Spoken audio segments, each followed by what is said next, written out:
3 of the 4 men left through the front door. The 4th couldn't. Whatever happened in those 60 seconds, it was enough.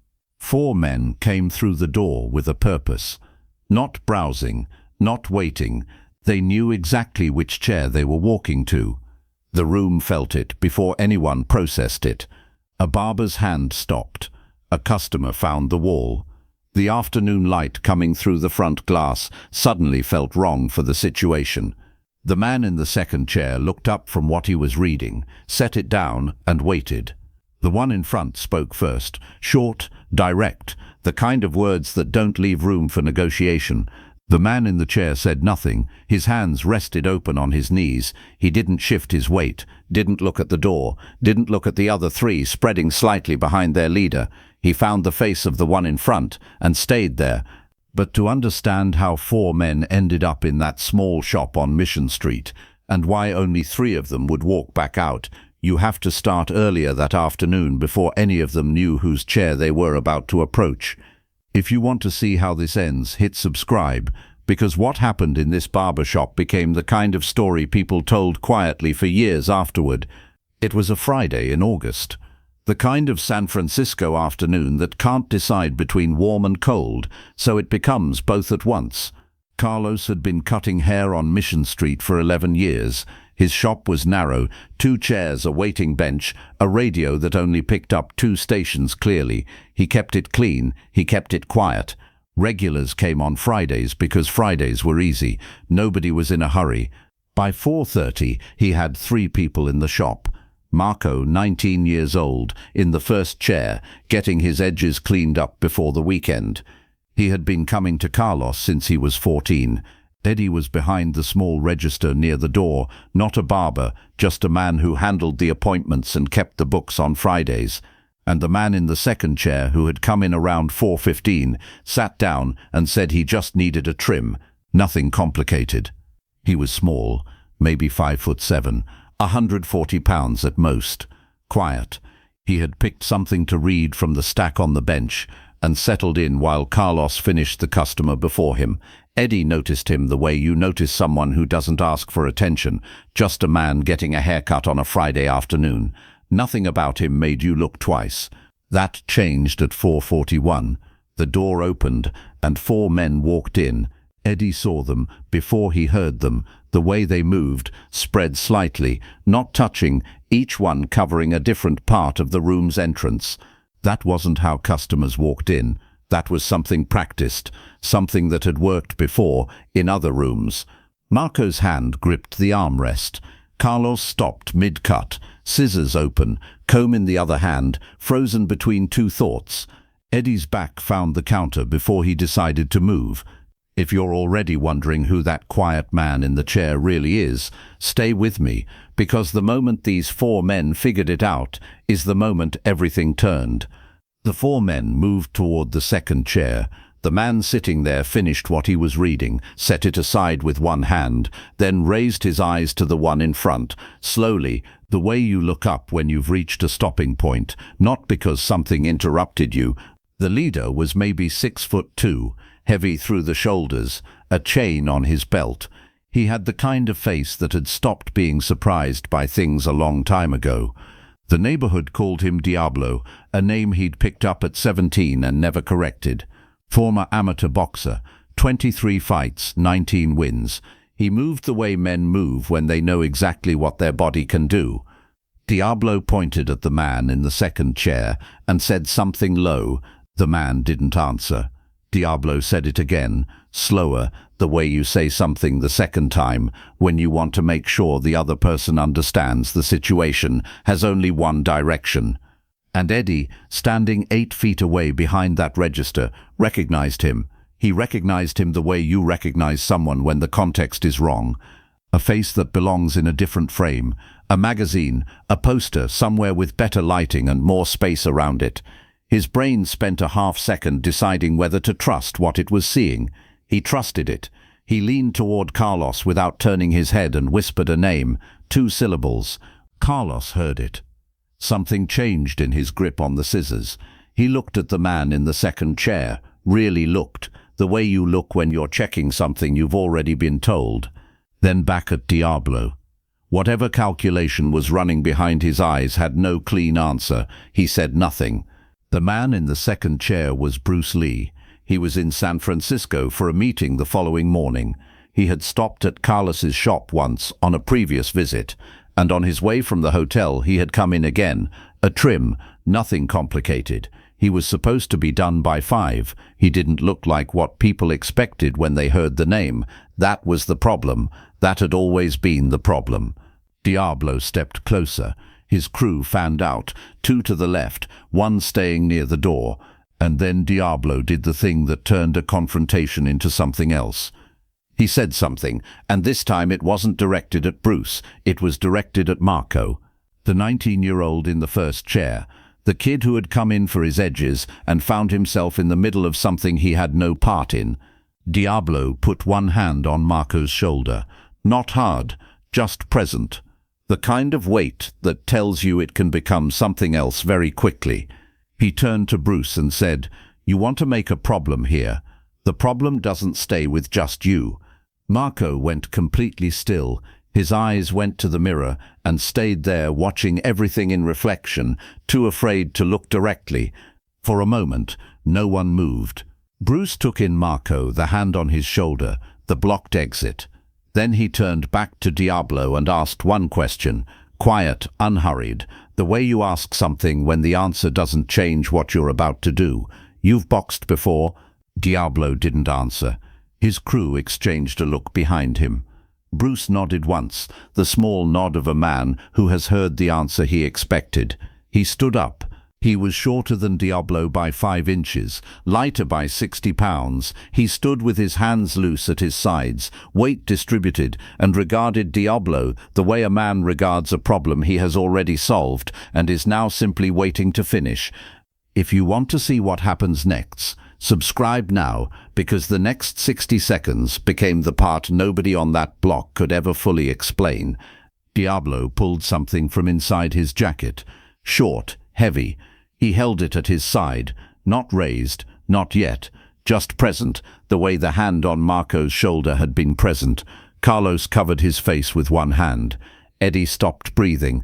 Marco stared into the mirror and watched everything unfold in the glass without turning around. Bruce glanced at the object in Diablo's hand. Once, briefly, the way you check a clock, just confirming the time. Then his eyes came back up to Diablo's face and stayed there. "You can still walk out," he said.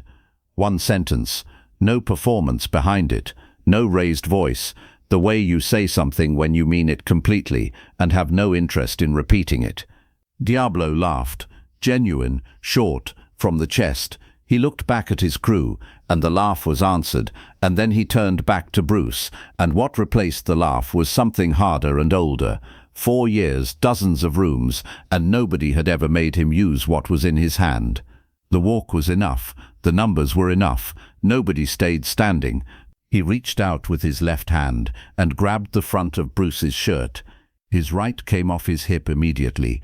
A straight punch, the kind built from 23 fights of muscle memory, shoulder driving through, full weight committed, no hesitation, no doubt. The space where Bruce had been was empty. The fist moved through air.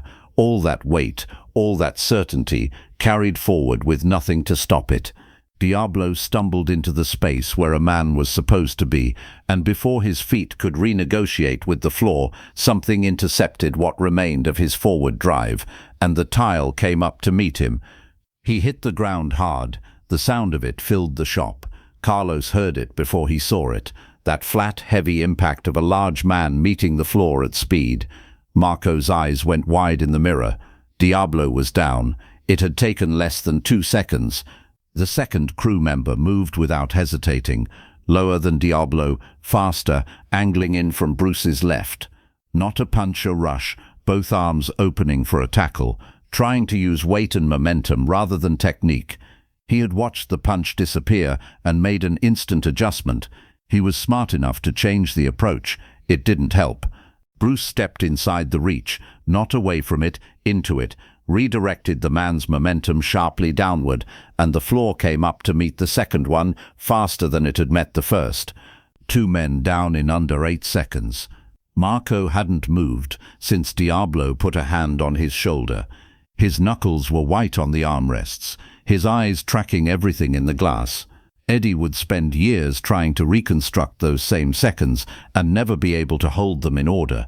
It was too fast for sequence. His brain hadn't recorded events. It had recorded a before and an after, with something in between that defied reconstruction. The third crew member was mid-step when the second one hit the tile. He pulled his weight back and stood completely still, hands coming up slightly. Not a threat, not a surrender, just stopped. The body making a decision before the mind caught up. He looked at Diablo on the floor. He looked at the second man. He looked at Bruce. Bruce held his gaze for a moment, said something quiet.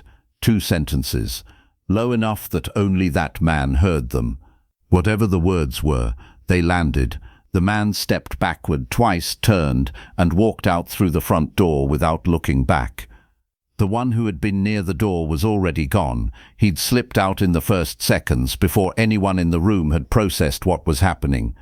Share this with someone who needs to be reminded that the loudest person in the room is rarely the most dangerous one. Carlos realized he was holding his breath. He let it out. Diablo was on his knees, pulling himself toward the door by degrees. His right hand was empty. At some point between the punch and the floor, whatever he had been holding had stopped being in his hand.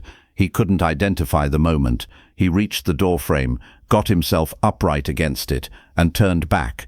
Bruce was already sitting down.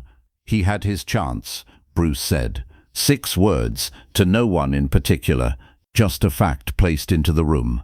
Then he reached for what he had been reading, found his page, and settled back into the chair. The shop was completely quiet. The door was still open from where the last one had left. Afternoon air coming through it, that same Mission Street air, warm and cold at once, carrying the sound of traffic that had continued without interruption through the entire 60 seconds. The world outside had not noticed anything. Carlos looked at the second chair. Bruce raised his eyes. "You weren't finished," he said. Not a request, a simple statement of an unfinished thing. Carlos looked at him for a moment, then laughed, once involuntary, the kind that escapes before the mind approves it. He walked back to the second chair. He raised the scissors. He went back to work. If you want to know what this did to the men who walked in and the men who watched, stay with this story, because the aftermath is the part almost nobody remembers. Diablo sat in his car outside for 11 minutes. He knew, because he checked the clock when he got in and again when he finally started the engine. His right hand was shaking. He made a fist, opened it. The shaking didn't stop. He had thrown that punch at 100%. He knew what 100% felt like, had built the last 4 years on what it represented. The man in that barbershop had not been where the punch was going, and he could not make that fit anywhere inside his understanding of himself. 3 days later, he learned the name. He sat with it and asked no follow-up questions. Some things you can be told about, some things you have to meet in person, and by the time you understand what you've met, it's already over. He did not go back to that block of Mission Street. Not that week, not the week after. He told himself it was for other reasons. It wasn't. The third crew member, the one Bruce said 2 quiet sentences to, left the neighborhood within 2 weeks. He'd been in the crew for 3 years. He had a reputation, a territory, connections that took time to build. He left all of it. Nobody who knew him could explain it. Nobody asked what Bruce had said to him in those 2 sentences. Nobody was sure they wanted to know. Some doors, once opened, changed the room you were standing in. He never said why. He never came back. Carlos swept around the spot on the tile where Diablo had gone down. "You knew," he said to Eddie, not accusing, just saying.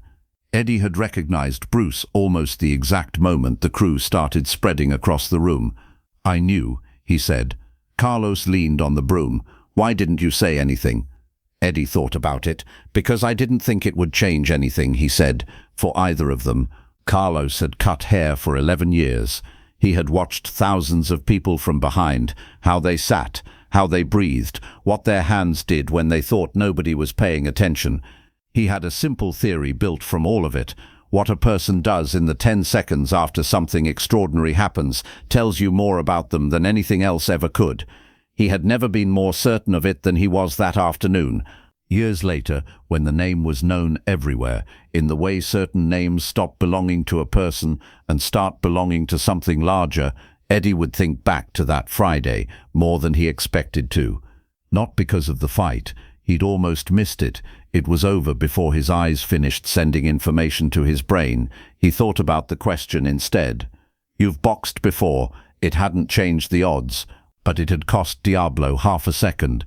The half-second of a man who received something he didn't expect and spent a moment deciding what to do with it. Eddie had watched his face in that pause. Something moved behind his eyes, not fear, something earlier than fear. The first crack in the certainty of a man who had walked into 100 rooms and owned all of them. Bruce Lee paid, nodded at Carlos, and walked out onto Mission Street. He turned left. The afternoon was still both warm and cold, unable to decide. He had a meeting in the morning. The thing every person in that room would carry forward, Carlos, Eddie, Marco in the first chair, was not what Bruce had done in those 60 seconds. It was what he'd done before them. Sat down, waited for a haircut, been entirely himself in a room that was about to require something extraordinary, and when the room required it, he delivered it, and then he went back to being exactly who he was. The haircut was good.